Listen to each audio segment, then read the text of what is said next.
Therapy Tulfo yan, nagmamakaawa po ako sa inyo. Nila yung mama namin. Walang asawa po akong lulod sa inyo. Nagbablasa din mga kabayan, welcome back sa aking channel, OFW, KSA. Isang viral video ang kamakailan lang ang nagpaiyak sa mga netizen sa social media dahil sa panawagan ng isang anak na nawalan ng isang anak ng isang ina.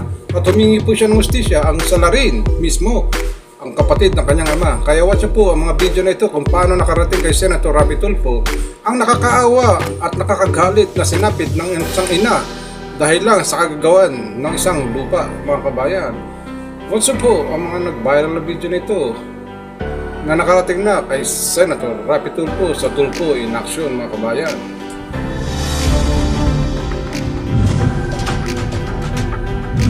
Senator Rapi Tulfo in Action, nagmamakaawa po ako na sana po mabigyan niyo po ng hustisya ang pagkapatay ko ng aking mama. Pinatay po siya ng kapatid ng papa ko. Sana matulungan niyo po kami. Pinatay po nila yung mama namin. Pinugutan po. Rapi Tulfo in Action, nagmamakaawa po ako sa inyo na sana mabigyan po ng hustisya ang pagkamatay ng magulang ko. Just... It's okay. Alright. Oh man. Masakit itong nangyari. Yan yung... Si Nanay Rebecca Panuelos po, na nagsasaka po. Okay. Sir James, magandang hapon. Magandang hapon din po sa Rapi. Okay. Unang-una sa lahat, ang aking pong taus-pusong pakikiramay. Opo, maraming salamat po. Okay. Meron kayo nabanggit na suspect. Ano po? Opo. Ano na po yung update sa kaso? Nakausap niyo na ho ba ang PNP? Anong pinaka-latest na sinabi ng PNP sa inyo? Ano? Nasampahan na po ng kaso po. Okay. Meron ng taong nasampa ng kaso. Ito ay si Joselito Panuelos. Nasaan po siya ngayon? Nakakulong o... Opo, nakakulong po. Bakit daw po nagawa ito ni Joselito?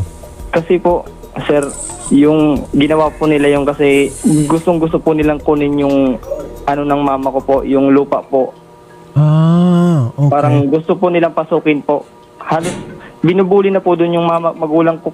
May time na kinuryente na po nila yung mama ko doon. Halos hindi kasi po nila kaya si mamang takutin. Kahit gaano bully ni mama, malakas talaga ang loob niya na sa kanya yun. Kasi doon lang po siya kumukuha ng panghanap buhay niya po. Okay. Itong lupa po ito sa Kahan.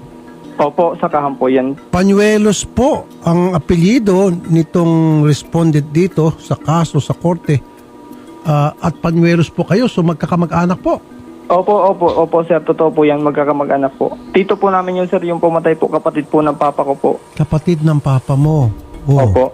Okay. So, yung lupa gusto nilang agawin at Opo, binubuli yung mama mo at kinuryente pa. Lahat-lahat ginawa na pero hindi nagpatinag mama mo hanggang Opo. sa ito na ang nangyari. Opo. Kasi marami na po, sir, na pag-uusap sa barangay, sa agrarian po.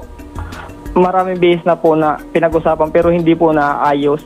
Kasi ang sabi po ng barangay sa agrarian, huwag daw pong pakialaman yung kinakatirikan ni mama. Yung dun sa banda, huwag daw din po papakialaman ni mama. Pero po yung kay mama po na matagal na niya na pong sinasakahan, pilit po na pinapasok po nila. Pinapasok po nila.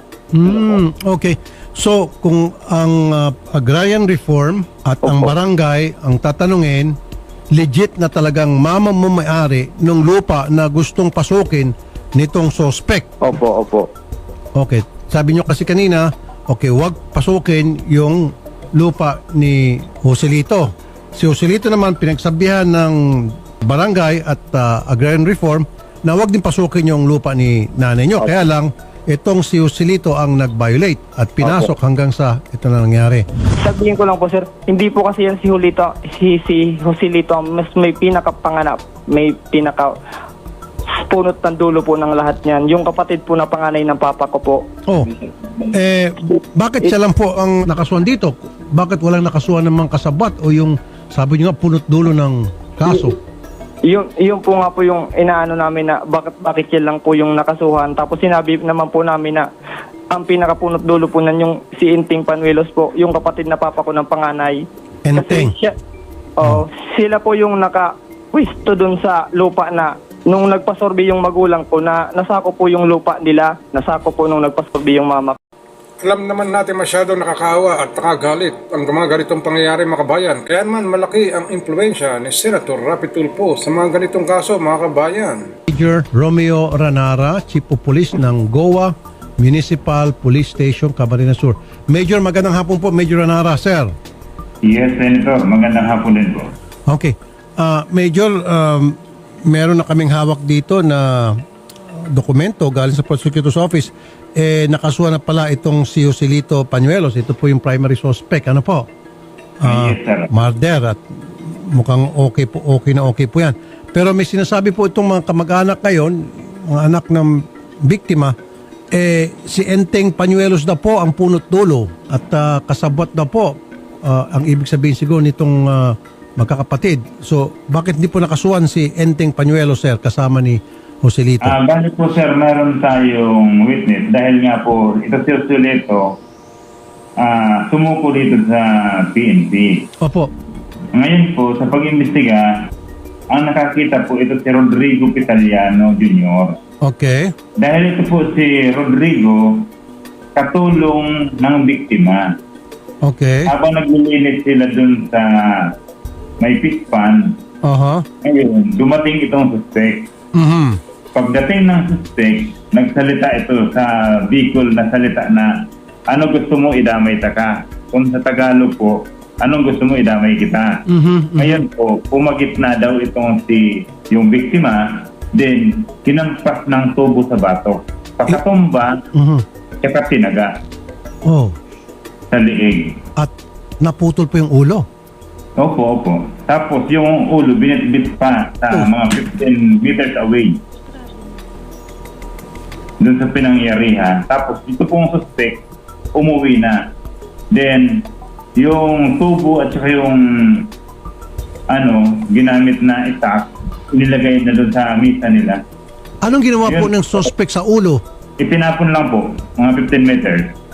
Binibit tapos itinapon sa malayo. Opo. Okay.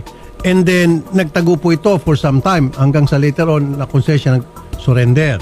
Ano lang po, bali nangyari po yun mga 1:40 Yes, sir. ng hapon. Opo, sir. Then, pag 2:10 p.m., pumunta na po siya dito sa police station, nag-surrender. Okay. Nung pag-surrender niya, agad-agad na prinosis niyo siya at Opo. nakita niyo po talaga itong kaso ay pasok sa murder kasi kinasuhan niyo. Ayun. Napaka-ganda po itong naging takbo ng kaso at maganda po yung pag-handle ninyo kung ako pong tatanungin. Perfect po. So ito po ipapaliwanagan na natin si Sir James at yung kanyang kapatid, si Nolito. Mga sir, base po sa investigasyon pala ng mga pulis, wala naman doon si Enteng Pañuelos Wala po. sa crime scene. Hindi siya kasama sa pagpugot. Opo. Okay? Kasi may testigo pala itong si Rodrigo Vitaliano. Anyway, itong nandun sana itong si Enteng at meron siyang ginawa doon sa mama mo, ay baka po kasama sa kaso. Sige po, Major, no bail po ito. Ano po? Dahil murder, sir? Yes, sir, opo. Bali, ano po to? No bail, ano po? Dahil anong sinampas sa kanya? Murder. Yes po, Senator, Nobel recommended po. Ayun. Okay, Major, maraming salamat po sa inyong time na binigay po sa amin, Major, sir. Thank you po, sir, Major. Yes po. Thank you din po. Okay, ngayon, Sir James, nakaburol yung mama mo. Opo po. At meron daw po kayong balanse sa punerarya. Opo sir, meron po sir. Sagutin ko po yung balanse, sagutin ko yung pampalibing. Lahat po. Opo sir, marami pong salamat sir. Ngayon po mismo, magpapadala po ako ng pera. Kakusapin po kayo ng mga staff. Kung magkano po yung balanse, magpapadala po ako ng abuloy na para kahit papaano sana makatulong po sa mga gastusin niya araw-araw. Marami pong salamat, idol.